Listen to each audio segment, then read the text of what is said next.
구속기간 만료로 석방된 화천대유 대주주 김만배 씨가 천화동인 1호에 이재명 민주당 대표 측근들 몫이 있다고 말한 사실을 검찰 조사에서도 인정한 것으로 파악됐습니다.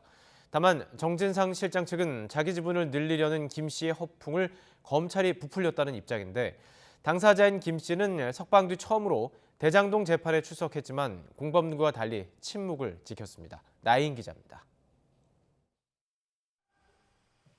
검찰은 이재명 민주당 대표의 최측근 정진상 실장의 구속 수사가 필요한 이유로 관련자들의 진술이 일치한다는 점을 강조했습니다.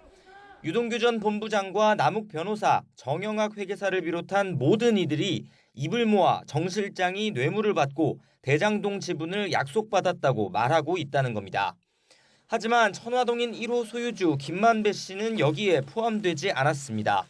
검찰은 김 씨가 처벌받을 것을 두려워한 나머지 일부 범행을 부인하고 있다고 정 실장 구속영장에 적었습니다.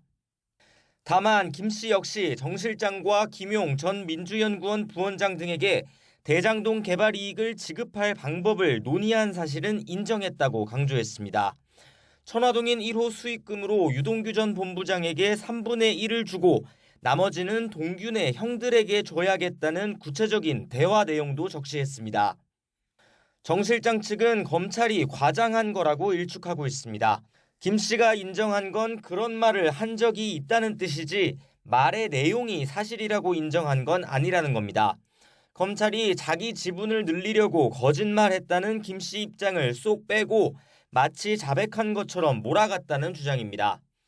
당사자인 김 씨는 석방 뒤 처음으로 대장동 사건 재판이 열린 법원의 모습을 드러냈지만 침묵을 이어갔습니다. 천화동인 1호 실소유주에 대해서 한 말씀 부탁드립니다. 반면 남욱 변호사는 법정에서 김 씨가 이 대표 측에 지분을 얼마나 약속했는지는 모른다면서도 그 지분에는 이 대표 몫도 포함된 걸로 안다고 주장했습니다. 대장동 사업의 책임자가 이 대표였고 이 대표 역시 성남시장에 이어 경기지사 선거, 대선까지 염두에 두고 있었다는 말을 유동규 전 본부장에게서 들었다고 했습니다. 검찰은 일단 남 변호사의 진술을 뒷받침할 관련자들의 계좌, 통화 기록 등 여러 물증 역시 확보했다는 입장입니다.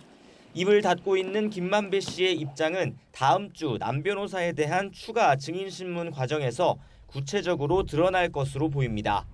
검찰은 구치소에 수감된 정 실장을 구속적 부심 기각 이후 처음으로 불러 대장동 지분 관련 이 대표의 관여 여부 등을 추궁했습니다.